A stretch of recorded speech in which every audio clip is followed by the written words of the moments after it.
Aqui, meu nome é Daniela Garcia, para quem não me conhece, diretora-geral do Instituto Capitalismo Consciente, e recebo aqui para um talk especial hoje Leonardo Lima, nosso conselheiro e também especialista em sustentabilidade.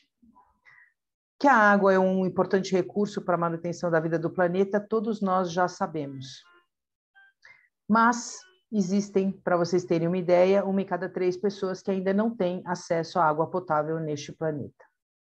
Esse é um cenário que tende a se agravar muito, uma demanda crescente, e se existir má gestão e degradação da água pela poluição e a exploração de águas subterrâneas, isso se agrava. Essa crise anunciada precisa muito da nossa atenção. Os recursos naturais são parte dos stakeholders das empresas, e a gente hoje trouxe o Léo, que convida os amigos para esse bate-papo, esse talk especial sobre água. Eu não vou apresentá-los, vou passar a bola para que o Léo possa fazer essas apresentações e que possa conduzir a partir daqui esse momento especial que nós temos para homenagear o Dia da Água. Muito obrigada a todos que estiveram conosco. Dani, muito obrigado. Bem, boa tarde, boa noite a todas e todas. A gente consegue ver aqui pelos nomes vários amigos de longa data que nos estão prestigiando. E queria primeiro agradecer ao Capitalismo Consciente, abrir esse espaço nessa semana tão importante, agradecer aos painelistas que vão estar aqui, que já eu apresento eles a vocês, e agradecer a presença de vocês, que estão dedicando aí esse tempo, 1h30, que nós vamos estar juntos, para falar de um assunto, como a Dani comentou, água. A água parece que nós só lembramos dela quando nós não temos ou quando temos em excesso. Quando nós temos um regime mais ou menos normal da água, principalmente para nós que estamos aqui, ela não faz parte do bate-papo, ela não é prioridade. E é interessante que nós, seres humanos, e qualquer forma de vida do planeta, não existe sem a água. Então, talvez a gente tenha que ainda descobrir, a gente vai procurar discutir e conversar aqui durante esse talk consciente, por que será que a gente não tem dado importância a esse elemento tão vital para todos nós que estamos aqui? Sem ela, a gente não existe. Bom, o que nós montamos hoje? A ideia é que a gente tenha um bate-papo, e vocês também se sintam tranquilos de mandar as suas questões ou os debates via o chat, que acho que todo mundo já conhece, tem aqui o botãozinho do chat no Zoom, essa ferramenta que a gente ficou agora quase que faz parte do nosso DNA.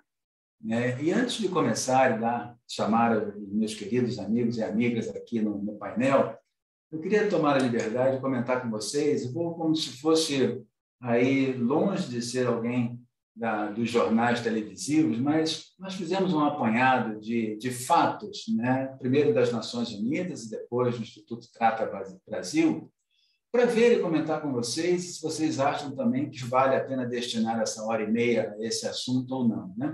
Então, alguns fatos que a gente encontra no site das Nações Unidas e que talvez não sejam ainda tão familiares a todos vocês que estão aqui. A água é um direito humano. A água potável foi reconhecida pela primeira vez pela Assembleia Geral da ONU e pelo Conselho de Direitos Humanos como parte do direito internacional vinculante em 2010. Então, ter água potável é um direito de todo ser humano. Outro ponto importante com relação às mudanças climáticas, que a gente já vai ver em seguida, prevê-se que as alterações climáticas aumentem o número de regiões com escassez de água e exacerbem a escassez em regiões já com escassez de água. 700 milhões de pessoas em todo o mundo podem ser deslocadas pela intensa escassez de água até 2030. Desde 1900, mais de 11 milhões de pessoas morreram em consequência da seca e mais de 2 bilhões de pessoas foram afetadas pela seca, mais do que qualquer outro perigo físico. Com relação aos custos de financiamento, 80% dos países relatam financiamento insuficiente para cumprir as metas nacionais de prover água e saneamento básico e higiene nos seus países. As águas residuais, ou vulgarmente conhecidas como esgoto, globalmente, 44% delas, que provêm de domicílios, não são tratadas com segurança. 1,8 bilhões de pessoas usam uma fonte de água potável contaminada com fezes, colocando-as em risco de contrair cólera, disenteria, febre tifoide e poliomielite. Hoje, 1,42 bilhões de pessoas, incluindo 450 milhões de crianças, vivem em áreas de alta ou extremamente alta vulnerabilidade hídrica. O número de habitantes das cidades sem água potável gerenciada com segurança aumentou mais de 50% desde 2000. Em relação a saneamento e higiene, hoje, 1 em cada 4 pessoas, ou seja, 2 bilhões de pessoas em todo o mundo, carece de água potável. Quase metade da população global, 3,6 bilhões de pessoas, carece de saneamento seguro. Com relação a alimentos e energia, 72% de todas as captações de água são utilizadas pela agricultura, 16% pelos municípios para residências e serviços e 12% pelas indústrias. Enquanto quase 800 milhões de pessoas passam fome atualmente até 2050, a produção global de alimentos precisaria aumentar em 50% para alimentar as mais de 9 bilhões de pessoas projetadas para viverem aqui no nosso planeta. Esses são os dados globais, e se a gente traduz para o Brasil, o Instituto Trata Brasil, desde 2009, produz um relatório examinando os principais indicadores de saneamento dos 100 maiores municípios brasileiros com base em população. Segundo os dados nacionais do Sistema Nacional de Informações sobre Saneamento, aproximadamente 35 milhões de brasileiros têm ausência do acesso à água potável e 100 milhões dos habitantes do Brasil ainda têm uma dificuldade com o tratamento de esgoto, do qual somente 50% do volume gerado são tratados. Isso equivale a mais ou menos 5.300 piscinas olímpicas de esgoto sem tratamento diariamente são despejadas na natureza. E também o mesmo Instituto Trata Brasil acabou de publicar uma interessante publicação que comenta que, enquanto 99,07% da população das 20 melhores cidades do Brasil tem acesso à água potável, a população desses 20 piores municípios não tem, só tem 82,5% de atendimento de água, e com relação à coleta de esgoto, nesses municípios piores, somente 31,78% tem tratamento de esgotos. Sem querer ser pessimista, obviamente não é a ideia desse nosso webinar, é apenas para mostrar alguns números que a gente vai discutir, são números altamente preocupantes e que fazem com que a água precise ter a prioridade necessária nas nossas vidas, nas nossas discussões e nas nossas empresas ou organizações em que a gente trabalha e nas nossas casas, né? Mas eu queria, infelizmente, depois desse contexto que não é muito agradável, convidar, então, os nossos queridos colegas de painel a se apresentarem e comentar com vocês de onde eles vêm, quem eles são. Dani, querida, vou começar contigo, tá? Tá joia. Quem é a Daniela que está aqui conosco? Bom, primeiro um prazer, super obrigada pelo convite, é realmente uma honra estar aqui. Bom, a Daniela é uma pessoa que há 3 anos eu brinco que eu recebi um chamado para buscar a minha integralidade entre pessoa física e pessoa jurídica. Eu trabalhei 25 anos no mercado financeiro, acho que não precisa dizer muito, né, o que isso significa, e de repente as coisas passaram a não fazer sentido mais, né? Todos os problemas que o mundo vive. Sempre fui uma pessoa que trabalhei muito, adoro trabalhar, sempre gostei muito do que eu fazia, mas meu propósito de vida claramente não estava ali. Eu passei 1 ano me desconstruindo, eu sabia tudo o que eu não queria ser, mas eu não sabia para onde eu ia. Me associei ao capitalismo consciente na pessoa física, porque o que eu comecei a escutar começou a ser música para os meus ouvidos, de perceber que existia a possibilidade de sim, sempre buscando lucro. Eu sou financeira, eu sou especializada em finanças corporativas, mas ter uma visão um pouco mais ampla de outros retornos. E aí eu recebi um presente do universo, que foi me juntar com um grupo de pessoas que quiseram abrir uma empresa de saneamento básico. Durante 3 anos, eu tive uma experiência executiva há 10 anos atrás, numa empresa de saneamento básico, sempre fui apaixonada pelo tema, e virei o que eu falo, você virou empresária agora. Eu falei, acho que eu virei empresária mesmo, mas eu não estou preocupada com o que eu virei, e sim do que eu quero fazer e o legado que eu quero deixar, que meu trabalho seja algo que eu me orgulhe dele quando tiver no meu final de vida. E essa é a Daniela. Então, hoje eu tenho uma empresa de saneamento básico, ela chama Cristalina Saneamento. Estamos lutando aí, a gente vai falar ao longo dessa conversa, estamos lutando aí em prol da água e do saneamento básico. Acho que é isso aí, Léo. Muito obrigado, Dani. Bom, acho que todos já viram quem é, conheceram um pouco da Dani, né? Além da Dani empresária, um pouco da Dani humana. Maitê, quem é a Maitê que está aqui conosco? Oi, gente, boa tarde. Eu sou a Maitê, tenho 32 anos, sou bióloga de formação, me formei na USP e trabalho com sustentabilidade desde que eu me formei, né? Eu trabalhei na Deloitte, depois eu passei no varejo pela C&A e pelo Macro Atacadista, e há 5 meses eu integro o time aqui do Pacto Global da ONU, né? Eu lidero a plataforma de ação pela água e oceano, então a gente olha tanto para o ODS 6 quanto para o ODS 14.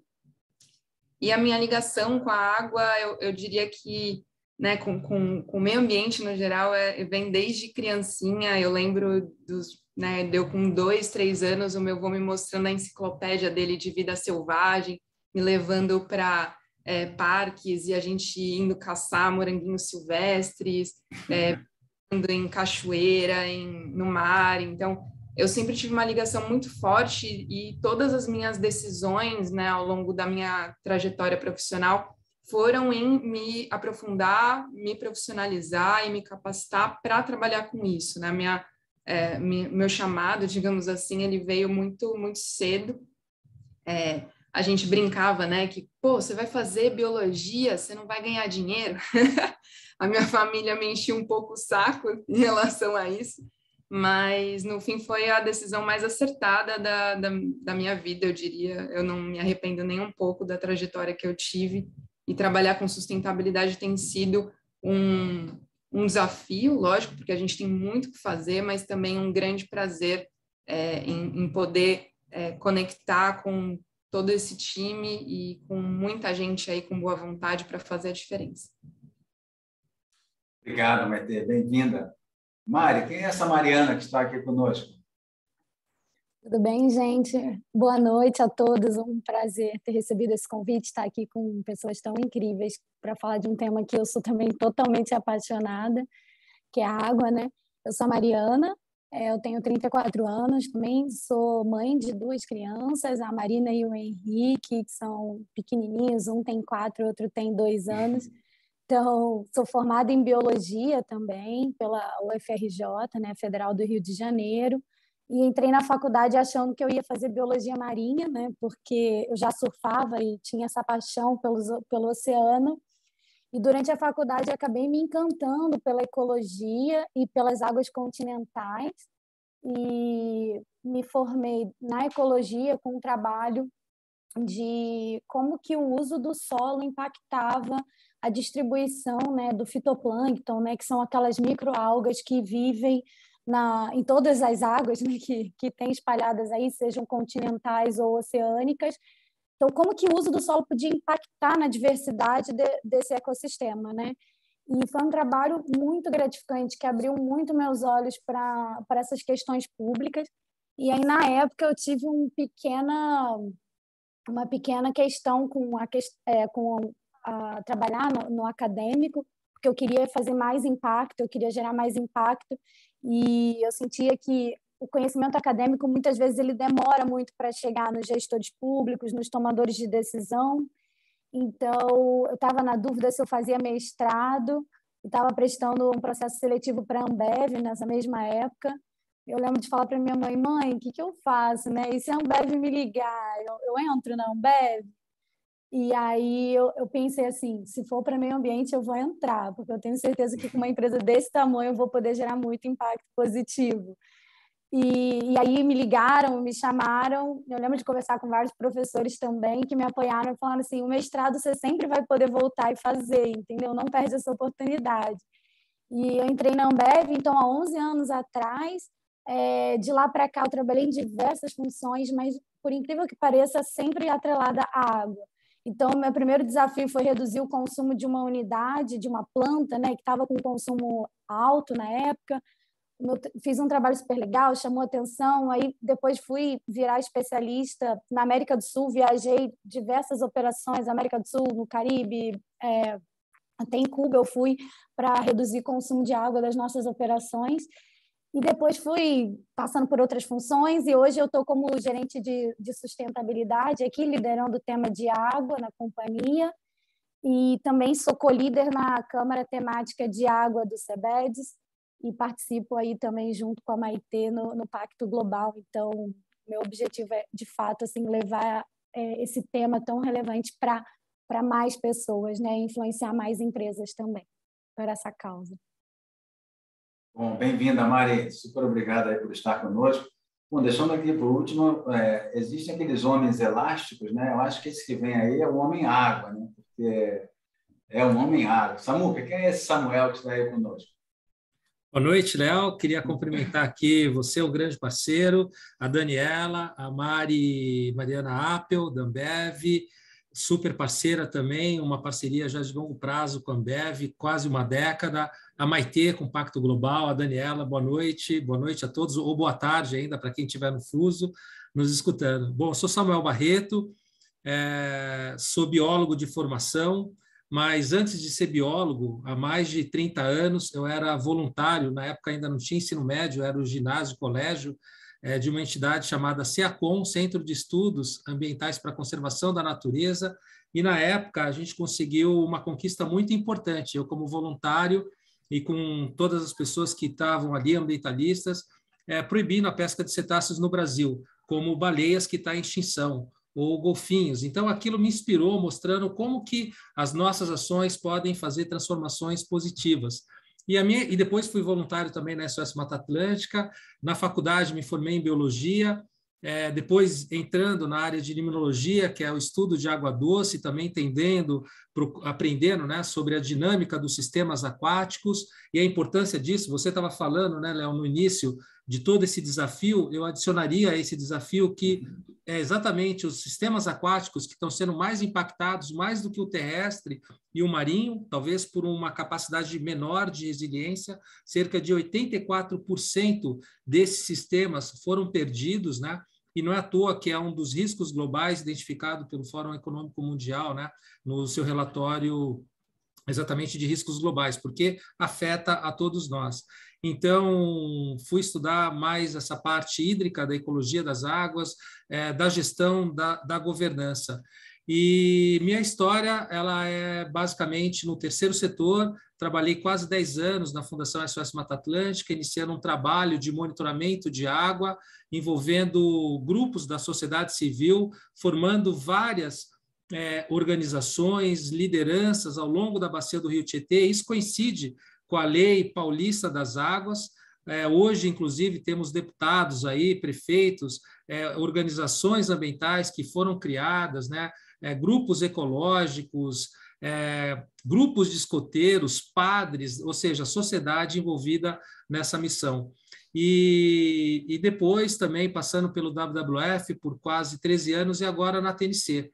E ao longo da minha trajetória, eu sempre sabia que queria entrar na área ambiental, mas procurando sempre compatibilizar as questões que envolvem pessoas e natureza. E dentro da TNC é exatamente isso que a gente acredita, como pessoas e natureza podem prosperar conjuntamente. E parte dessa busca, né, de construir um mundo melhor é o que a gente consegue fazer com parcerias, é o que a gente consegue fazer com conhecimento, olhando para os problemas e vendo como contorná-los, né? Eu acho que aqui a gente tem uma grande causa para tratar durante todo esse século XXI, que é a questão da água. Ontem foi o Dia Mundial da Água, né? Quer dizer, eu acho que a gente tem aqui bastante assunto para tratar nesse bate-papo e é um prazer estar aqui com todos vocês. Obrigado, Samuel. Seja bem-vindo.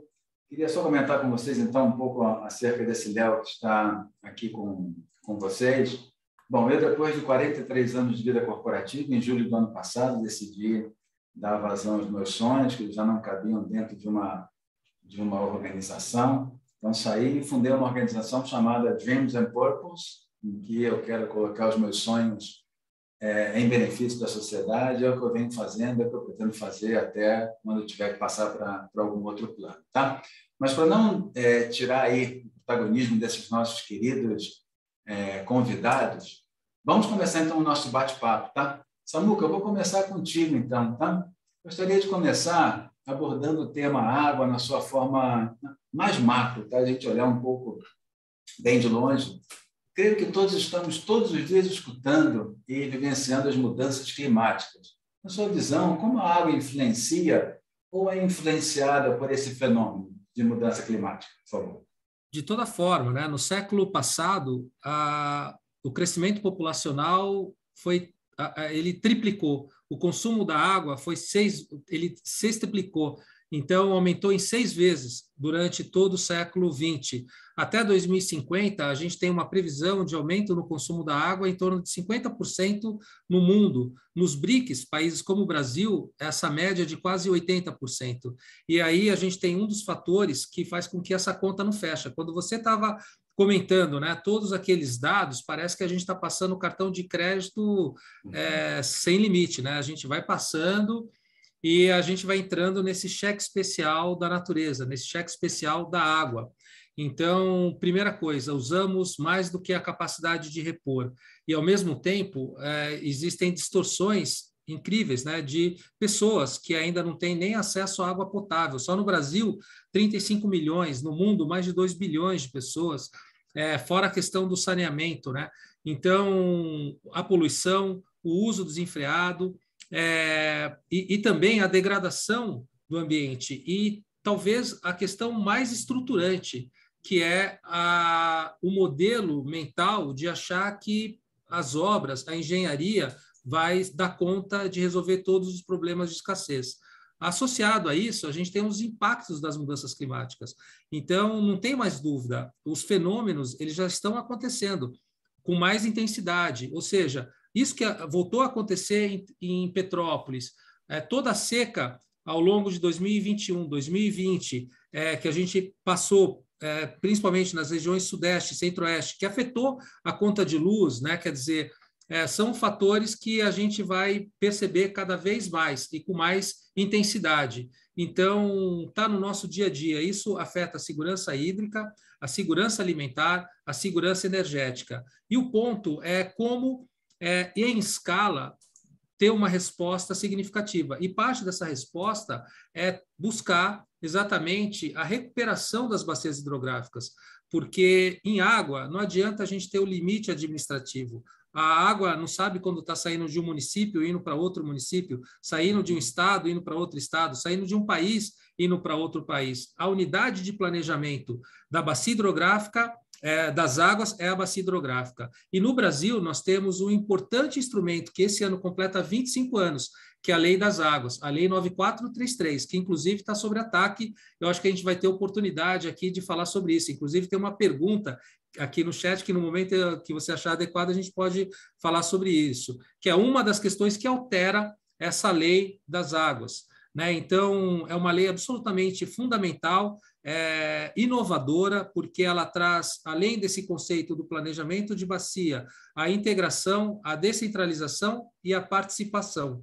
E aonde a gente vê bons resultados de lidar com todos esses desafios, a gente observa alguns padrões. Um desses padrões, além da liderança, é a governança. Então, são algumas lições aprendidas, né, e usar de maneira adequada, equilibrar a balança da oferta e da demanda, né? São alguns desses aspectos que eu começaria, Léo, em termos do desafio, mas também olhando aí para as possibilidades que a gente tem mundo afora. E uma delas é pela liderança, pela governança das águas e trazer as soluções de natureza para dentro desse cardápio, porque quase 40% das respostas ao combate das mudanças climáticas vão se dar exatamente com soluções baseadas na natureza, com a conservação, com a restauração florestal, por exemplo. Não, super obrigado, meu amigo. Dani, eu vou aproveitar aí o que o Samuel comentou e passar a bola para você. A gente sabe que a água dificilmente é consumida diretamente das suas fontes naturais e somos totalmente dependentes dela para viver, né? Que desafios você enfrenta como executivo de uma empresa responsável para tratar a água que iremos consumir? Quais são os teus pesadelos aí nessa área? É curioso, né? Eu acho que não são de ordem, claramente eles são de ordem de gestão, mas também de consciência. Deixa eu me explicar aqui. Primeiro, eu também gostaria de complementar uma estatística das quais que vocês já colocaram, né? Não só de que 35 milhões não têm água potável, mas do nível de perdas na distribuição da água que a gente tem no Brasil. É gigantesco. A gente conseguiria abastecer 30% da população brasileira só combatendo as perdas, né? Mais do que 40% da água captada ela é perdida até chegar ao consumidor. E por que isso acontece? Por problema de gestão, claramente, e por falta de investimento. E aí entra uma questão relevante no saneamento. Eu sempre vou fazer esse viés mais para o saneamento. Aliás, estou me sentindo aqui no meio de biólogos, coisas que eu não sou. Então, não sou especialista no produto em si, né? Mas no saneamento. Mas 90% do saneamento é operado hoje por empresas públicas, seja municipais, seja estaduais. Não quero entrar em ideologia aqui, mas é por isso que o saneamento está na situação que ele está hoje, né? Na hora que a gente fala de água, a gente tem que falar de esgoto também. O consumidor, ele suja essa água. E eu vou falar mais para frente das estatísticas de esgoto. E por que a gente não muda? E por que a gente não consegue sair dessa situação? Por falta de gestão, por falta de investimento e por falta de consciência. Consciência, como a gente colocou aqui, de que a água é um bem precioso e a gente tem que cuidar dela, porque senão ela vai acabar. Consciência do dono do serviço, que no saneamento o poder concedente é o município, de que se a solução até aquele momento não está adequada, porque a situação está da forma que está, ele tem que buscar outras soluções e não tentar a mesma fórmula e obter soluções diferenciadas. Então, eu acho que esse é o principal desafio da consciência. Ontem mesmo escrevi um artigo dizendo que isso é o que está faltando para todo mundo, né? Consciência de todos de que temos que fazer diferente. Eu acho que esse é o principal desafio, não do tratamento de água, mas do saneamento como um todo. Super obrigado, Dani. Vou passar a bola da água aí para Maitê. Maitê, a água que chega para ser tratada na empresa da Dani, né, vem sofrendo crises regulares nos últimos anos. Por que a crise hídrica ficou sendo parte do nosso vocabulário e preocupações? Bom, Léo, eu pego muito gancho do que foi apontado pela Dani, pelo Samuel, para poder, né, responder sua pergunta, porque é uma pergunta bastante difícil, ela é bastante complexa, né, mas a gente tendo como base, né, o que a gente tem de dados, o que a gente já tem de estudos científicos, nos apontam que a gente tem usado esse recurso limitado de forma indiscriminada, né? A gente tem uma grande sorte aqui no Brasil, digamos assim, né, de ser o país da água. Nós somos o país com maior disponibilidade de água do mundo, e acho que a gente sempre fica com essa impressão, desde que a gente aprende um pouco sobre recursos naturais na escola, a gente fica com essa impressão de que a gente nunca vai faltar água no Brasil, né? A gente tem nossos momentos de descompressão em praias, em cachoeiras, em rios, e a gente passa, né, principalmente num ambiente urbano, a não trazer isso, a não pensar de como que a gente abre a torneira e continua saindo água da nossa torneira, sem correlacionar com tudo que está acontecendo, né, no mundo, com o nosso modo de produção, com como as bacias hidrográficas são geridas, como que isso está sendo utilizado tanto pelas empresas quanto pelos governos. Então, eu diria que seria, né, a gente está falando de crise hídrica, isso está, né, no nosso dia a dia. Na semana passada, teve uma reportagem da Folha, né, alertando que a laranja e o café podem se tornar artigos de luxo, né, decorrentes das mudanças climáticas, decorrentes do que vem sendo trabalhado nos territórios, da disponibilidade de água que a gente vai continuar tendo nos territórios produtivos do Brasil. Então, é um tema que impacta transversalmente, né, todo o nosso modo de vida, né, do brasileiro. Nosso banho diário, a gente ter a diversidade de hortaliças, né, na nossa feira. A gente pode ir na feira e ter um monte de alimentos diversos e de vários tipos de produção. Então, a gente começar a sentir esses impactos da forma como a gente já vem sentindo, né, o preço do tomate, a falta de algumas hortaliças, está intrinsecamente ligado a como que a gente vai gerindo esse recurso. Então, para mim, de fato, é uma falha sistêmica de como a gente vê isso no Brasil, tanto do ponto de vista governamental quanto do ponto de vista privado, né? É sempre importante a gente salientar que 70%, né, entre 50% e 70% da água utilizada no Brasil, captada e utilizada, é utilizada pela agropecuária.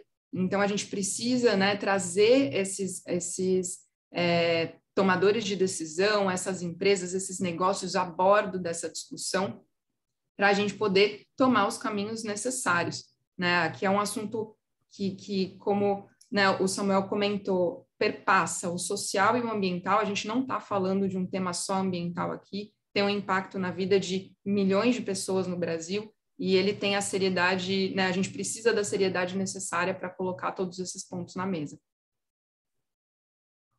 Obrigado, Maite. Vou passar então para a Mari, né? A Mari está numa outra ponta que é totalmente dependente desse recurso super valioso, né, Mari? A gente sabe que a Ambev, todos conhecemos a Ambev e os seus produtos, sabemos que a matéria-prima principal e vital é a chamada água, né? Dentro desse cenário de mudanças climáticas e escassez dessa matéria-prima, como esse assunto é tratado aí dentro da estratégia da empresa, dentro da Ambev? Bom, Léo, a gente, assim, a água sempre foi, né, uma das pautas ambientais mais importantes para a Ambev, porque a gente sabe da importância desse recurso, né, por ser um recurso essencial à vida de todas as pessoas e além, como você falou, de ser o nosso principal matéria-prima, né, mais de 95%, assim, alguns produtos é mais ou menos 90% de água, mas a maioria das cervejas, por exemplo, é acima de 95% é água, né? Então, é a nossa bandeira socioambiental.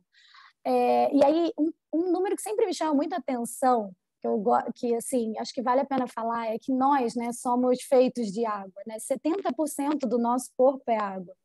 E 70% do planeta é água também. Então, esse número sempre me chamou a atenção, mostrando como que nós, seres humanos, fazemos parte desse planeta, estamos conectados com esse planeta e fazemos parte do ciclo hidrológico da água, né? Assim como as árvores. E é por isso que é tão importante no cenário de mudanças climáticas, né, e de estresse hídrico, a gente investir nas soluções baseadas na natureza, né? E aí eu reforço o que o Samuel colocou antecipadamente, mas super importante porque as árvores, assim como nós, seres humanos, fazemos parte desse ciclo.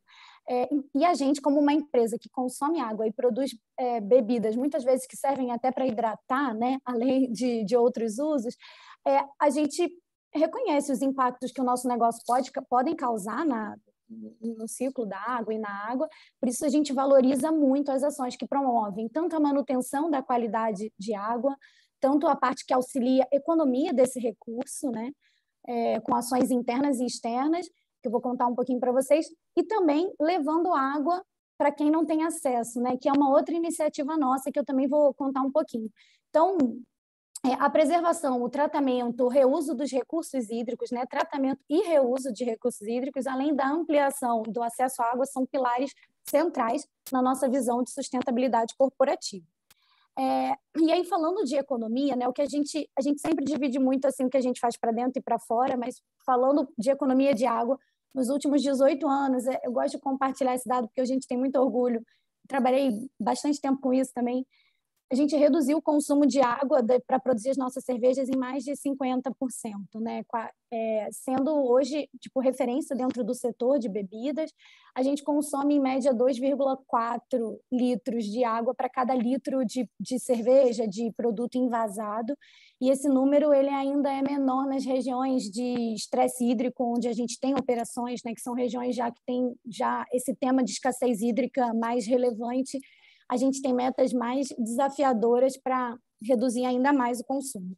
Então, a gente investe em muita tecnologia e inovação para aumentar a eficiência também das nossas estações de tratamento de efluentes, e aí eu me conecto com a Dani, que falou da importância do saneamento, e para a gente é muito relevante buscar e investir para cada vez ter um tratamento com eficiência maior, né? E poder devolver essa água para o rio, muitas vezes até melhor do que a gente capta. Em alguns casos, a gente contribui positivamente.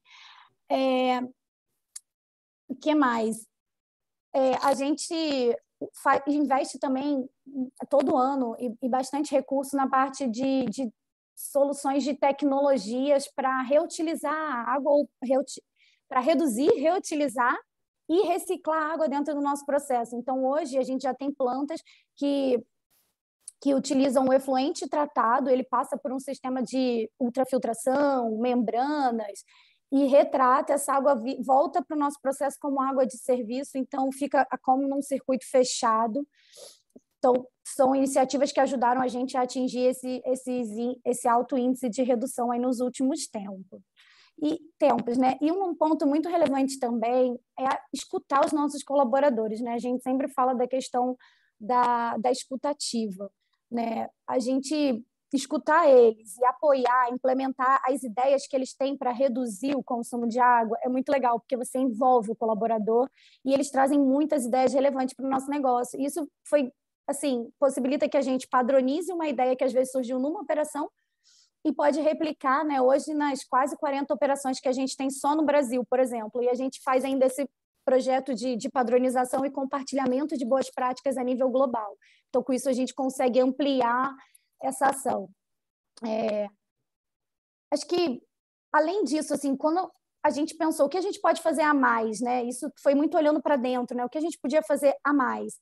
E aí a gente pensou, em 2016, em criar uma plataforma que a gente pudesse compartilhar essas boas práticas. Então, não só entre o mundo da Ambev, né? Entre a ABI, mas, então, com todas as empresas que quisessem economizar água. E a gente criou uma plataforma chamada Save, né, com H no final. Hoje, qualquer empresa pode se cadastrar, é 100% gratuita, e é bem legal. Ela gera um diagnóstico, um diagnóstico sobre o consumo da sua empresa, um plano de ação e uma plataforma para gestão depois. Então, você pode acompanhar e ver se você está melhorando ou piorando o consumo de água. Na frente de acesso à água, a gente volta a falar de conscientizar a população e os nossos consumidores também sobre a importância de se preservar essa água e mostrar que muitos brasileiros não têm água, né? E foi o que a Dani comentou, acho que o Léo também trouxe esse número, né? 35 milhões de brasileiros sofrem com essa escassez. Então, a gente tem usado a Água Ama como uma forma de compartilhar essa preocupação nossa e levar essa informação para cada vez mais consumidores, mais pessoas, né? Atingir mais o público. Não sei se vocês viram, mas ontem, no dia 22, a gente lançou uma campanha específica trazendo um pouco desses dados do Brasil com AMA e incentivando, né? Compra AMA, porque quando você compra AMA, você está levando água para quem não tem. Porque hoje 100% do lucro da venda de AMA ele é destinado para projetos de acesso à água. E além disso, né, que é um projeto que é muito ambicioso e que a gente trabalha com muitas mãos, né, inclusive tendo a TNC como grande parceira nossa, a nossa atuação para a preservação e recuperação das bacias hidrográficas, né? A gente tem um programa chamado Bacias e Florestas, que visa, então, contribuir com a preservação de importantes bacias no Brasil. E também é outro eixo que a gente trabalha quando a gente pensa em mitigar os impactos aí e também contribuir para reduzir a escassez hídrica no Brasil. Acho que é isso. Muito obrigado, Mari. Queria só complementar, e a gente conversando, viu que a gente tem uma relação interessante, com muitos anos de diferença, né? Eu, para quem não sabe, meu primeiro trabalho foi na Brahma, iniciei minha carreira lá no Rio de Janeiro, depois eu vi com a Mari, que a gente acabou trabalhando numa mesma fábrica, em Jacareí, obviamente com vários anos de diferença. E é interessante a gente observar, né, a mudança de cultura, tanto em cervejarias, em indústrias que usam a água de forma intensiva, como nos frigoríficos, que antes a cultura era de tudo molhado, a cultura era de usar muita água, porque a água em pisos, em paredes, etc., a lavagem, Isso significava higiene e saneamento, né? Coisa que mudou muito ao longo dos anos, mas eu acho que a grande mudança é essa mudança cultural mesmo que a gente precisa fazer em nós mesmos. Mas, Samuca, eu vou aproveitar o gancho que a Mari comentou de soluções para a natureza e trabalhos em conjuntos. O que a gente viu até agora parece muito sombrio, né? E talvez seja mesmo sombrio, mas, por outro lado, a gente sabe que tem muitas soluções que estão em curso e que justamente vocês, na TNC, trabalham em muitas delas. O que você pode nos contar dessas soluções que vocês têm trabalhado, não só na TNC, mas com vários parceiros?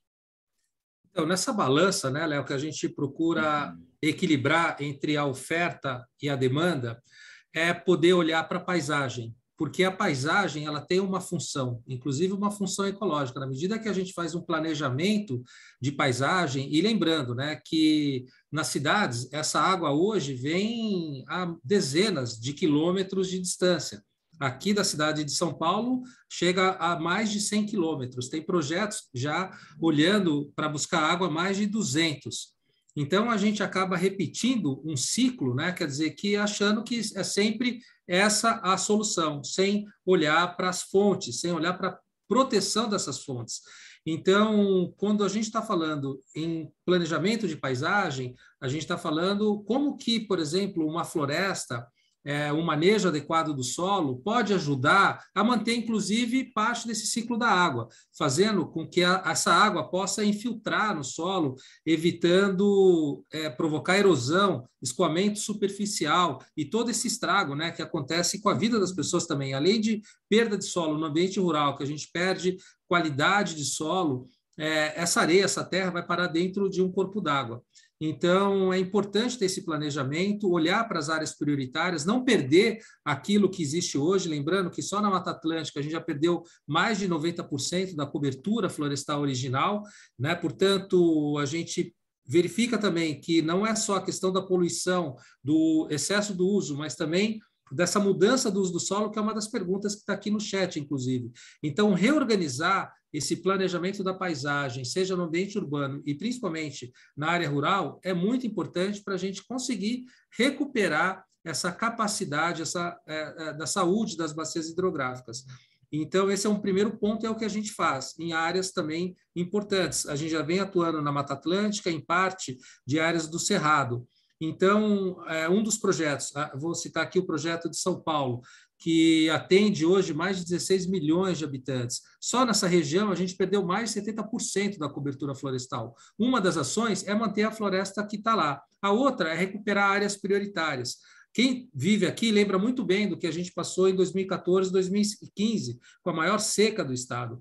Então, com essa capacidade recuperada das bacias, né, a gente pode diminuir ou ficar mais resiliente a essas variações. Além disso, manejar melhor o solo, né? Quer dizer, para que essa paisagem, quando a gente está falando de recuperação de paisagem, ser, inclusive com florestas, né? Restauração, conservação florestal, sejam florestas multifuncionais. O que significa isso? Significa que a gente pode, além de promover uma melhoria ambiental, também gerar um valor econômico para quem está ali na terra e isso incrementar renda. E tem diversas formas de fazer isso, né? Com produtos madeireiros, produtos não madeireiros. Se a gente está falando de manejo de pasto, onde tem gado, por exemplo, gado leiteiro, que é uma boa parte da onde a gente vem trabalhando, podendo ter um pasto de melhor qualidade nutricional e o gado produzindo mais leite, gerando mais renda para o proprietário, reduzindo os custos, né, de nutrientes que ele precisa comprar, colocando saneamento rural, a gente está melhorando a qualidade da paisagem, fazendo com que ela cumpra uma função ecológica, com serviços ecossistêmicos, como, por exemplo, a água limpa, a água em quantidade, diminuindo essa amplitude entre o que a gente vê entre período de cheias, como aconteceu agora em Petrópolis, no Rio de Janeiro, e o período de seca, que cada gota conta. Então, e diminuindo esse impacto. É uma das formas que a gente faz isso, esse planejamento da paisagem, além do processo de governança e mecanismos financeiros, não procurando recursos novos, mas recursos existentes, como o da compensação ambiental, onde quem tem que fazer a compensação não sabe exatamente aonde fazer. Nós sabemos, temos essas áreas, temos o contato com os proprietários rurais. É como se fosse um Tinder do meio ambiente, colocando quem precisa fazer essa compensação com quem tem área disponível. E aí, juntando esses dois mundos e podendo gerar um benefício e reconhecendo o papel do proprietário rural, que é da onde as coisas acontecem e da onde começa vamos dizer assim, a intervenção para que a água chegue na nossa torneira nas cidades. Essa é uma das ações que a gente desenvolve, Léo. Obrigado, Samuca. Muito bom. Tive o prazer de conhecer algumas delas.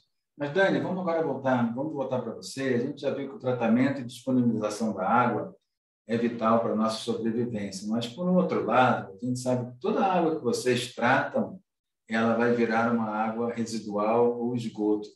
Consegue dar para a gente um panorama de como é que está o tratamento de esgotos aqui no Brasil? Como você colocou no início, né? São mais de 100 milhões de pessoas sem coleta de esgoto. E do que é coletado, menos de 50% é tratado, né? Então, a realidade, os números são chocantes. E aí, o que normalmente as pessoas me perguntam mas esse esgoto está indo para onde, né? Ele está a céu aberto? Eu falei, então, por isso que eu falei do triste ditado ontem, o que os olhos não vê, o coração não sente. É esse o problema, porque muitas casas têm suas fossas e acham que o problema está resolvido do tratamento de esgoto. E do tratamento não, da coleta de esgoto. Então, hoje, essa realidade ela é muito difícil de ser mudada sem a conscientização do consumidor. Então, como a gente falou aqui, o consumidor se sensibiliza quando não chega água às suas torneiras. Mas muitas vezes não chega água às suas torneiras porque essas águas elas não estão voltando da maneira correta ao ambiente. Então, o cenário é muito triste e em todo o Brasil. A Cristalina é uma empresa que ela é focada, a sede dela é em Porto Alegre. A gente quer se focar nesse momento, na região sul, principalmente Rio Grande do Sul e Santa Catarina. Na hora que a gente fala que a situação de tratamento de esgoto no Rio Grande do Sul é muito semelhante aos níveis que a gente vê no Nordeste, as pessoas ficam chocadas. A gente tem 28% de coleta de esgoto na média do estado do Rio Grande do Sul. E com nível de escolaridade e um nível de renda muito alto, né? Então, a gente fala muito em água, mas como você falou, toda água se transforma em esgoto. A gente tem que ter hoje a mesma sensibilização que a gente tem da importância da água, porque ela é água, é uma água residual, para a importância do esgoto. Obrigado, Dani. Maite, eu vou passar para você. A gente sabe que o ODS 6 trata justamente desse assunto, né? Água e saneamento.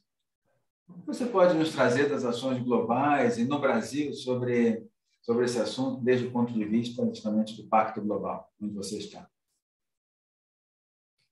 Bom, Léo, eu me prendi esses dias numa frase da Denise Rios, que eu vou me permitir reproduzir aqui, que eu achei sensacional, que ela fala que os ODS, para ela, são o to-do list da humanidade, né? A lista de afazeres da humanidade para a gente continuar, né, existindo e o nosso modo de vida ser preservado como espécie, enfim, como coletivo. Então, quando a gente olha para o ODS 6, a gente tem, né, um desafio gigante, pensando num país em desenvolvimento que não tem uma infraestrutura, né, de saneamento tão forte, tão robusta, mas com muita possibilidade, pensando em território, pensando em potencial hídrico, mas que olha para 4 grandes frentes, né? A gente divide o ODS 6 em acesso, né? Universalização do acesso à água e ao saneamento, eficiência hídrica. Então, quando a gente olha para a indústria, a gente olha para o setor privado, a gente olha para a eficiência, basicamente, né? E qualidade da água que está sendo utilizada. Em terceiro, gestão territorial. Então, toda essa parte de soluções baseadas na natureza, como você consegue fazer um bom manejo do solo, um bom planejamento, né, para poder garantir que continue existindo água. E em 4, todas as conexões necessárias para a gente poder garantir isso através, né, de coligações transfronteiriças, considerando os estados, considerando diferentes países, como o Samuel bem colocou, né, porque a gente sempre tem que pensar em bacia e não nos limites geográficos, políticos que a gente coloca, né, de forma artificial para a gestão de territórios. Então, o ODS 6, ele olha para toda essa amplitude de temas dentro da água, e eu gostaria de ressaltar alguns pontos que a gente trabalha aqui no Pacto Global atualmente. Né? O Pacto, para quem não conhece, é a iniciativa da ONU endereçada com a missão de engajar o setor privado. Então, a gente tem como foco, né, diferentes agências da ONU olham para o setor público, olham para um engajamento com uma transversalidade um pouco maior, mas o Pacto Global ele foi criado ali nos anos 2000 pelo então secretário Kofi Annan, para olhar para o setor privado, pegar as empresas pela mão e falar, gente, vamos lá, vamos olhar aqui para os objetivos do desenvolvimento sustentável, vamos caminhar junto nesse rumo aqui. Então, o Pacto vem com essa missão muito forte de engajamento e de movimentação do setor privado, e a gente vem trabalhando a nível global, principalmente com um projeto que chama Water Resilience Coalition, que é um projeto que a gente, né, vai ter a felicidade de implementar aqui no Brasil com um projeto piloto, em parceria com a TNC também, Samuel, estamos juntos sempre. E esse projeto ele tem como uma primeira ambição fazer um engajamento empresarial pela proteção e reflorestamento de uma área bastante expressiva do nosso sistema Cantareira, né, aqui em São Paulo. Foi a primeira área selecionada, mas a gente tem outras áreas aqui no Brasil que também tem estresse hídrico e que a ideia é que a gente possa ir caminhando e implementando esse processo em outras bacias, tanto no Brasil quanto no mundo. Então, o piloto ele vai rodar, né, aqui no Brasil e na Índia, num primeiro momento, e engajando outras regiões também, com exatamente essa mentalidade de como que a gente consegue proteger e reflorestar áreas que produzem água, né? A gente precisa garantir que exista água para aí a gente também as pessoas. E aí esse projeto ele vem, né, nesse momento olhando para essa parte, né, de dentro do pilar, digamos assim, do ODS 6, que olha para a resiliência e olha para a gestão territorial. E a gente tem um outro projeto também que a gente vai lançar aí nas próximas semanas. Na última semana de abril é o lançamento do Movimento Mais Água, que é um projeto que a gente está tratando como o grande chamamento empresarial para a gente conseguir contribuir de fato, né? Eu acho que uma lição da COP26, né, do ano passado, foi muito essa elucubração sobre o quanto a gente já amadureceu muito tecnicamente, a gente conversa muito sobre sustentabilidade, o tema de ESG está super dentro das empresas, mas a gente ainda tem muitos desafios de tirar do papel, de fato conseguir colocar esses temas na estratégia de negócios das empresas e pôr a mão na massa.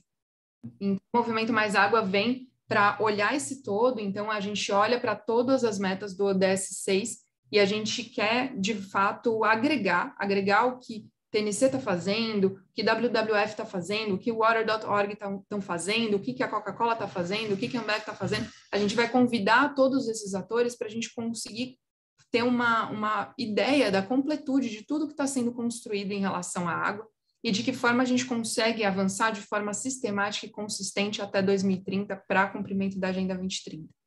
Então, esses são os nossos principais projetos que estão aqui na mesa para serem tocados. A gente já tem grandes parceiros a bordo, né? TNC sendo um deles, uma grande honra tê-los conosco. E a gente, né, esse desafio conjunto, ele é um desafio, de fato, que a gente está colocando uma seriedade muito grande, né? Acho que, dada a década da ação, né, a gente passa de toda aquela conversa, todas aquelas criações de base e tudo mais, para não, essa década, de fato, a gente precisa tirar algumas coisas do papel, a gente precisa, de fato, de um posicionamento mais assertivo e mais comprometido das empresas, e é nisso que a gente está trabalhando muito fortemente nesses últimos meses.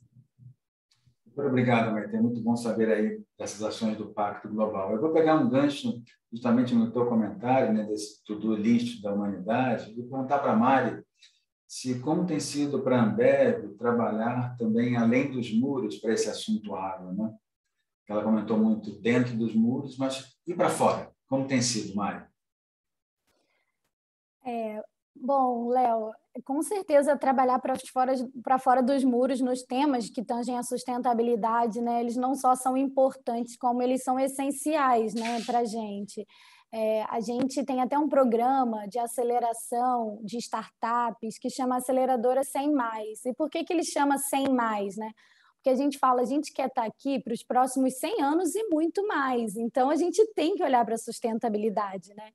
E pensando em água, a gente começou a nossa atuação para fora dos muros em 2010, na bacia do Gama, no Distrito Federal, onde a gente tinha uma operação, e a comunidade tinha muito incômodo com um rio que tinha próximo, né? E a gente resolveu, então, escutar aquela comunidade e entender, junto com eles, o que a gente poderia fazer para melhorar a qualidade de vida daquela comunidade. Então, a gente construir um viveiro junto com eles. A gente fez várias iniciativas junto, até com a WWF Brasil, na época, de conscientização, de engajamento de comunidade, para falar sobre o tema, da importância, distribuiu kits para monitoramento da qualidade de água na região. Então, foi um trabalho assim, que foi muito legal e muito gratificante. E aí ele acendeu essa luz, sabe? De, putz, como é legal trabalhar para fora dos nossos muros também, né? E como é importante, mas assim, a gente ainda estava no momento que a gente estava olhando muito para a eficiência hídrica e olhando muito para dentro dos muros, que a gente continua, mas a gente viu essa oportunidade. E a partir daí a gente começou a se estruturar para trabalhar dessa forma, né? Hoje é uma meta nossa de sustentabilidade global, a gente tem 5 metas de sustentabilidade global da ABI, do grupo, né? E elas são cascateadas, então, para cada empresa e para cada país, e a água é uma delas, né? Então, a nossa meta, ela fala que a gente vai melhorar a qualidade e a disponibilidade da água nas bacias com risco hídrico, em quais a gente se relaciona. Então, onde tem um risco alto ou muito alto, a gente implementa ações, assim, olhando não só para dentro, mas também para fora. Além disso, a gente integra também o CO Water Mandate da ONU, né, que reúne um grupo de empresas empenhadas em lidar com o problema de escassez hídrica no mundo. Então, a gente tem uma atuação local, mas a gente tem uma atuação também como o grupo ABI. E em reuniões periódicas, a gente discute estratégias em conjunto, né, para dar escala para essas ações, assim, que às vezes ficam muito individualizadas. Ação de uma empresa, de outra empresa. Ali a gente discute ações maiores. E, como sempre, né, puxando a sardinha, não tem como não falar da coalizão, que é liderada pela TNC, né, a Coalizão Cidade pela Água, que a gente continua, vem apoiando já desde o início, né? A gente estava junto com a TNC até antes da coalizão e hoje nessa parceria aí de quase 10 anos, a coalizão completando o primeiro ciclo, a gente tem orgulho de dizer que a gente fez parte disso, aportou recurso e viu o nosso recurso ser multiplicado, né? E viu essas ações ganharem sustentabilidade.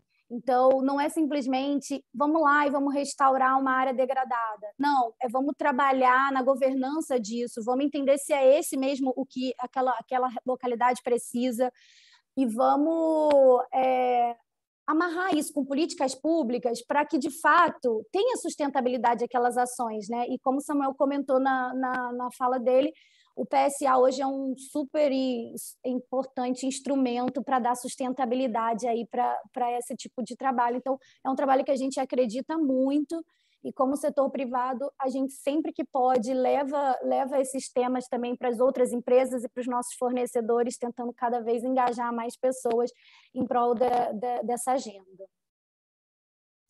Obrigado, Mari. Vou pegar um gancho. Vamos começar a nossa segunda rodada aí de perguntas e respostas e pedindo para o pessoal apertar um pouco o acelerador para a gente entregar aí no horário, né, e contar com a participação dos nossos queridos assistentes.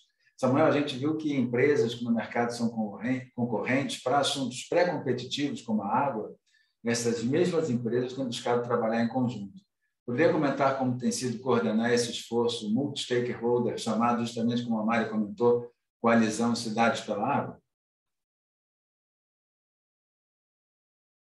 Estava no mudo, desculpe. Perfeito. Eu acho que tem, inclusive, dentro da coalizão, uma iniciativa muito interessante que, como você falou, aconteceu de forma pré-competitiva entre Coca-Cola e Ambev, por exemplo, dentro de uma bacia de estresse hídrico, que é a bacia do PCJ. Então, exatamente entendendo que tem que ter uma ação conjunta. E aqui eu acho que a fala de todos mostra um pouco isso. É uma questão tão complexa que ninguém sozinho vai dar conta do recado, sejam governos, sejam organismos multilaterais, sejam as empresas, sejam a sociedade civil. Então, a ação coletiva ela é absolutamente fundamental. E dentro do escopo da coalizão, né, quer dizer, primeiro trazendo a ciência, trazendo um suporte técnico para subsidiar a melhor decisão possível, decisão que acaba sendo e servindo, né, de base para estabelecer ali os objetivos comuns, as convergências e as prioridades que precisam ser estabelecidas. E ali na bacia do PCJ, eu acho que é um exemplo importante, emblemático disso, né, onde se percebeu que tanto essas questões elas são, de fato, pré-competitivas, porque, senão, não tem nem competição de mercado com um elemento que é fundamental para a vida, que é a água. Eu também queria destacar, né, que eu acho que a gente está numa jornada importante. Então, empresas como a Ambev, a Mariana falou muito bem, de uma plataforma que está disponibilizada gratuitamente para outras empresas, que podem aprimorar os seus processos de gestão, principalmente médias, pequenas empresas, né, que não sabem como fazer. Ali está uma plataforma importante para isso. Então, acho que tem uma responsabilidade muito grande, como a Maitê falou, e a TNC é uma parceira dessa iniciativa, porque aí acho que tem um ponto também importante, é se aliar com quem tem expertise, com quem tem capacidade, dentro dessa ação multi-stakeholders, entre poder público, iniciativa privada e sociedade civil.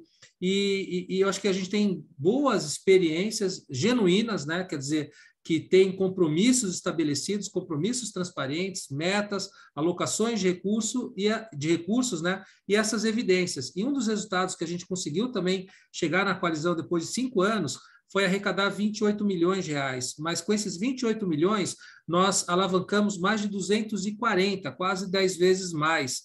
E se a gente pegasse esses 28 milhões e implementasse diretamente, nós teríamos feito 1.000 hectares de conservação, restauração ou melhores práticas. Fizemos mais de 140 mil hectares, né, de restauração, de conservação, de melhores práticas, beneficiando quase 4.000 famílias nessas áreas que estão nas cabeceiras de bacias hidrográficas, e inclusive gerando pagamento por serviço ambiental na ordem de 20 milhões de reais.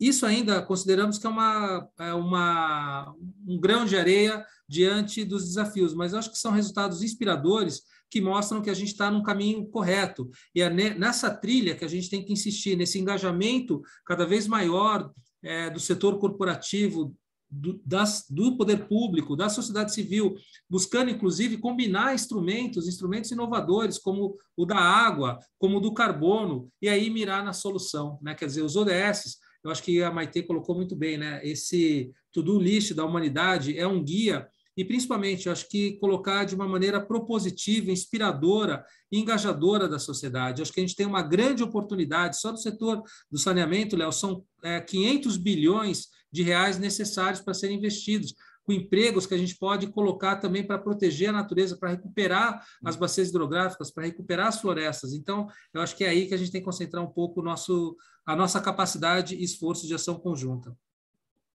Não, excelente, Samuca. Tive a oportunidade também e a honra de participar do projeto enquanto Arcos, e realmente é super interessante, né? E fundamental. Mas, Dani, queria passar para você, e a gente sabe que as empresas de saneamento atendem a milhares ou milhões de consumidores de diferentes portes. Na sua visão, você acredita que os consumidores, como nós que estamos aqui nesse webinar e outros milhões, estamos conscientes da importância do assunto água? Eu acho que de água até estão, mas talvez de saneamento não. Aliás, eu adoraria que a gente tivesse coalizão de cidades pelas águas e pelo saneamento, porque está aí exatamente o problema. Os consumidores finais, os usuários dos serviços, não dão valor ao serviço de esgotamento sanitário. Existem várias pesquisas que mostram que se tem água chegando na sua casa, ele não quer saber nem ao menos se o esgoto é afastado. E aí que está o problema. E a gente precisa da ajuda de vocês, ouvindo essa força de vocês, para que a gente leve essa conscientização para a população que deveria pedir para os administradores públicos para terem esgoto. Falamos aqui do Trata Brasil. O Trata Brasil tem feito estudos e mais estudos maravilhosos, mostrando o efeito da falta de esgoto e os efeitos positivos do atendimento do esgoto, né? Na escolaridade, na renda, nos impostos, saúde, né? Cada R$1 investindo em saneamento se economiza R$4 na saúde. E mesmo assim a população não dá valor. A gente tem aqui um problema social, né? Um problema de ordem social e de conscientização. Então a gente precisa do apoio de todos para que a gente chegue na ponta. Não estamos falando das empresas. As empresas, vocês estão mostrando que tem essa conscientização, né? A legislação está aí também impondo essa conscientização, mesmo aqueles que não acreditam, né, e não têm seus corações tocados dessa maneira. Então, a gente precisa dessa união de forças para também tocar a população, para que ela pressione a administração pública para mudar a solução. Obrigado, Dani. Maite, eu vou passar para você de novo. Você comentou que o Pacto trabalha justamente focando nas empresas, né? Como vocês têm visto o engajamento das empresas nesse assunto água, principalmente? Bom, Léo, uma pergunta difícil. A gente tem empresas extremamente engajadas, né? A gente tem alguns benchmarkings de mercado de empresas que estão fazendo muito e um pouquinho mais, né? Com esse sistêmico, esse olhar estratégico, né? A Mariana está representando aqui a Ambev muito bem, né? Dos projetos que eles já têm colocados, e a gente tem outros exemplos super interessantes de Coca-Cola, de Nestlé, que fazem avaliações de 20 anos para frente, que olham o risco hídrico para poder repensar o negócio e a conexão do negócio com a sua localidade, né, com a sua implementação, com a sua operação e com a comunidade ao redor. Então, a gente tem empresas incríveis fazendo muita coisa, Grupo Boticário, né, enfim, uma série de empresas muito engajadas nessa temática. Mas, sendo bastante transparente aqui na nossa conversa, a média das empresas aqui no Brasil, olhando o grande volume de empresas, a gente ainda tem muito, muito que caminhar, né? Principalmente no que a gente toca em relação a avanços tecnológicos, a investimento em soluções baseadas na natureza e esse olhar sistêmico, esse olhar de longo prazo, né? Até pensando na sobrevivência do negócio. Então, adorei que a Mariana falou que, né, queremos estar aqui nos próximos 100 anos, porque essa é a visão, né? Quanto mais a gente só pensar no nosso balanço trimestral, né, ou seja, 3 meses para frente, 6 meses para frente, 9 meses para frente, a gente não vai estar discutindo isso da forma que a gente precisa para garantir a sobrevivência dos negócios e para garantir que os seus clientes e toda a sua cadeia de valor estejam engajados, né, estejam mantidos a sua qualidade de vida ou melhorada a sua qualidade de vida frente ao que você está entregando como propósito, como empresa.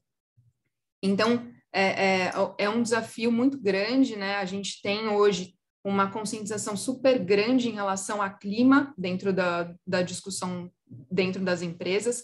A água, eu diria que a gente está um pouco aquém. A gente ainda precisa avançar muito na discussão, a gente ainda precisa bater muito o martelo, né? Bater na tecla, né? E vamos usar uma analogia, né, com o ditado popular, né, dado o nosso tema, que água mole em pedra dura, tanto bate até que fura. Então, estamos aqui juntos para continuar batendo nisso e conseguir trazer essa visão, né, da importância dessa temática para poder avançar. Eu diria que a gente precisa ainda trazer empresas que não têm isso como core, que não tem isso como visão de futuro tão arraigada. A gente precisa trazer o agronegócio, a gente precisa trazer os grandes pecuaristas e a gente precisa trazer principalmente a cadeia de valor deles, né? Quando a gente fala em grandes empresas que já estão na Bolsa de Valores, já estão participando do ISE B3, já estão no CDP, já respondem questionamentos internacionais ou estão até nas bolsas de fora,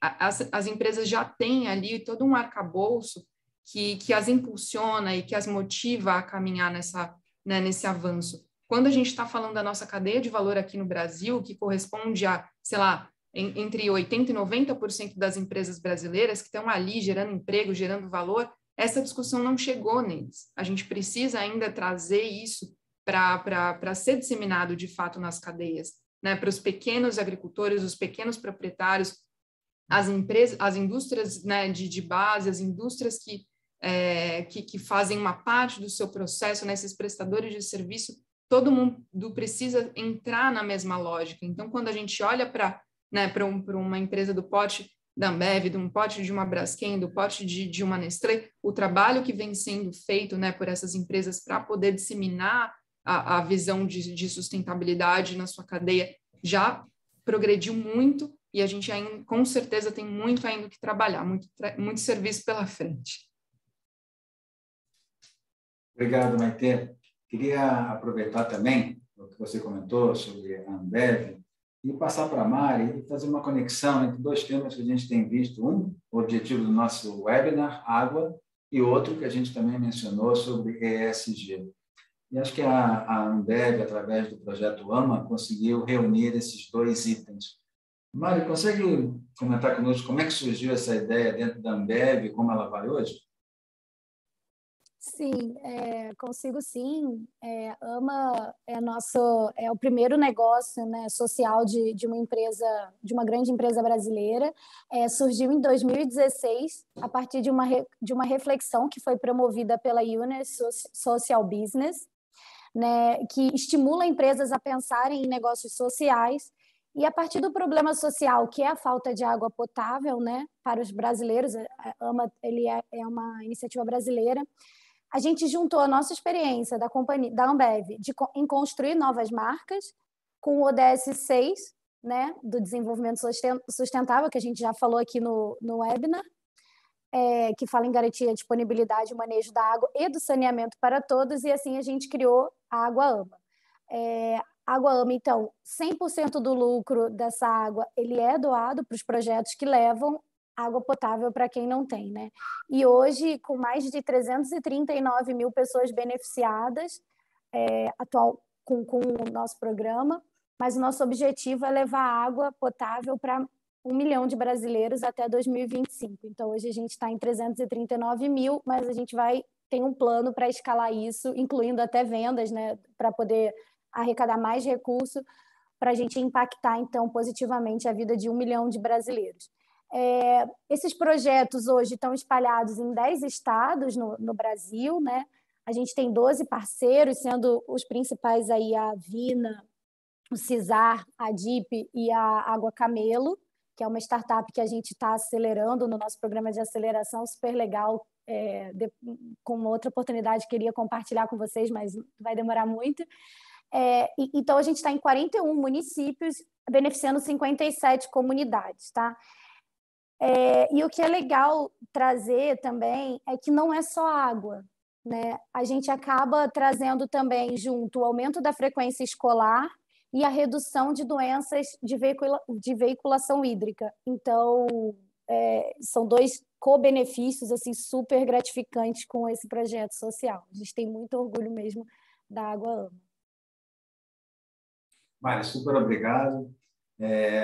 Pessoal, nós estamos aí caminhando para o final, e para a gente dar tempo de responder as interações que a gente tem aqui no chat, queria então pedir para vocês todos, né, Dani, Maite, Mari, Samuel, uma palavra final, o que vocês gostariam de transmitir aí para essa nossa excelente plateia aqui de amigos que nos estão assistindo.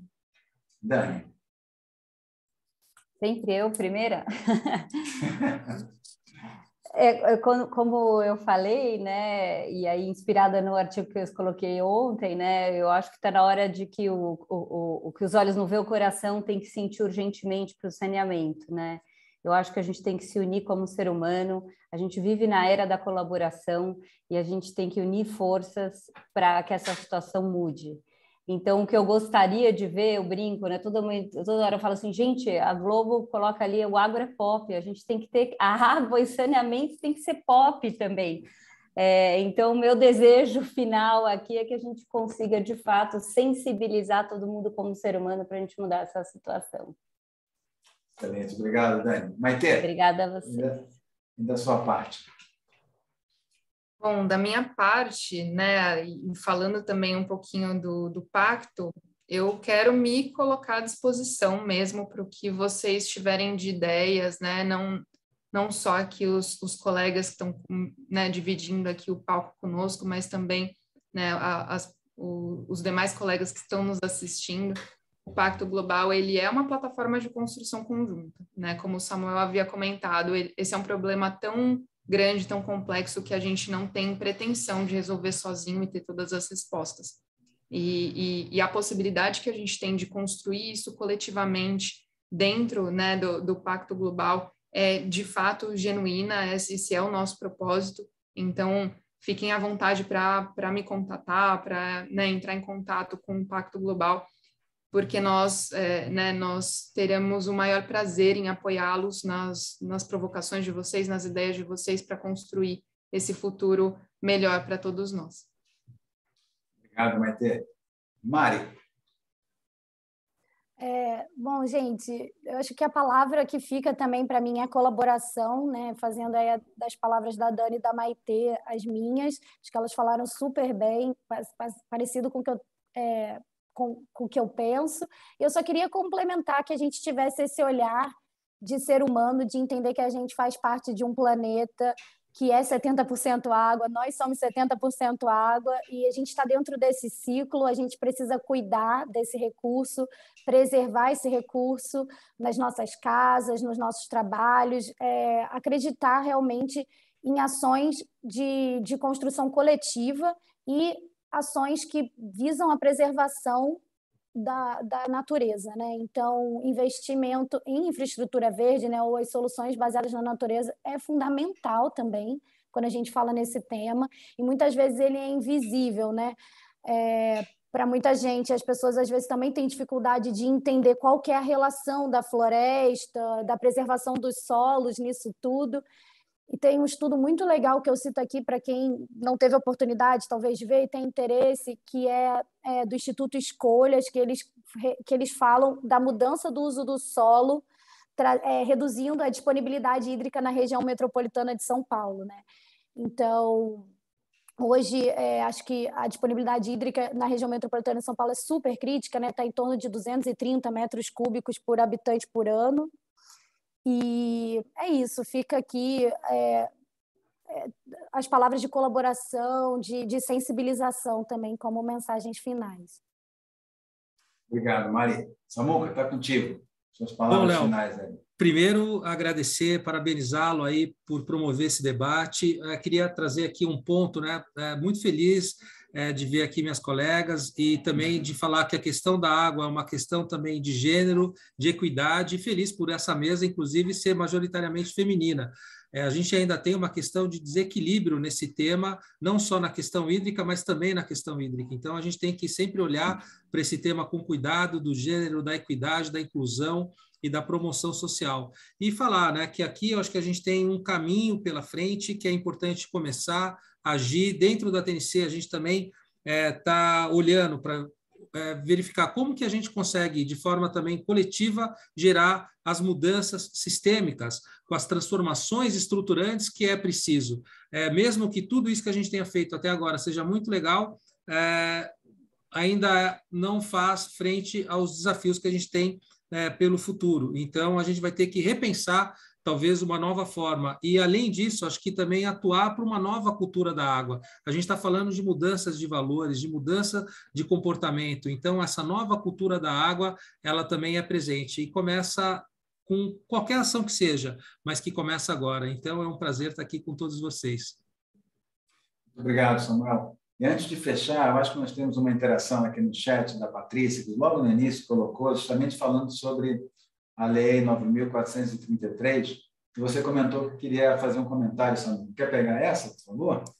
Sim, rapidamente. Tem um projeto PL 4645 que está no Congresso Nacional nesse momento, que altera, na verdade, no nosso entendimento, que para quem quiser olhar mais, tem uma nota no Observatório de Governança das Águas, no site do OGA, falando sobre esse projeto. Ele desconfigura a Lei das Águas. né? Quer dizer, ele quebra toda a estrutura, volta a trazer uma ação centralizadora desses fundamentos que eu estava comentando, da participação, da integração, da descentralização. Mas, além disso, ele afeta também os instrumentos de gestão com a cessão onerosa. Então, um bem de domínio público passa a ter um caráter privado, e principalmente em momentos de escassez, de disputa, isso fica muito complicado. É um risco, né, enorme, é uma desconfiguração da lei e que, no nosso entendimento, pode ainda ampliar ainda mais a assimetria na questão do acesso, da equidade no país. Então, a lei das águas, obviamente, que com 25 anos tem ajustes e aprimoramentos, mas não é dessa maneira e a toque de caixa como foi feito, diferente da própria construção da 9433, que foi aprovada em 1997. Depois, até me coloco à disposição para falar com a Patrícia, se ela tiver aí mais interesse em falar sobre esse assunto. Obrigado, Samuel. Bom, pessoal, estamos aqui já no final. Queria agradecer, né, a participação dos nossos colegas aqui do painel. Foi um prazer estar trabalhando aqui nesse webinar com vocês. Realmente uma honra poder ter coordenado essa ação. Agradecer aos nossos participantes que estiveram aqui conosco todo esse tempo. Vejo vários nomes conhecidos aqui. Queria mandar um abraço, beijo a todos os amigos e a todos que participaram, dizendo que acho que esse tipo de webinar ele não começa e termina. A gente aqui acho que dá um pontapé inicial para ter vários outros aqui pelo capitalismo consciente, e fica aquela máxima, né, que nós acreditamos que é através da educação, que é através desse compartilhamento de ideias que nós elevamos a consciência da sociedade, elevamos a nossa consciência como ser humano. E o que nós vimos aqui é que nós temos um assunto muito complexo a tratar, e que ele não vai se resolver mesmo com as melhores boas intenções de cada setor. Então, a gente tem algo que precisa trabalhar em conjunto e que a solução vai vir dessa discussão muito forte entre todos os atores. Deixo uma boa noite, obrigado a todos, fiquem bem, com saúde e até o próximo webinar. Obrigada, gente. Tchau, tchau. Boa noite.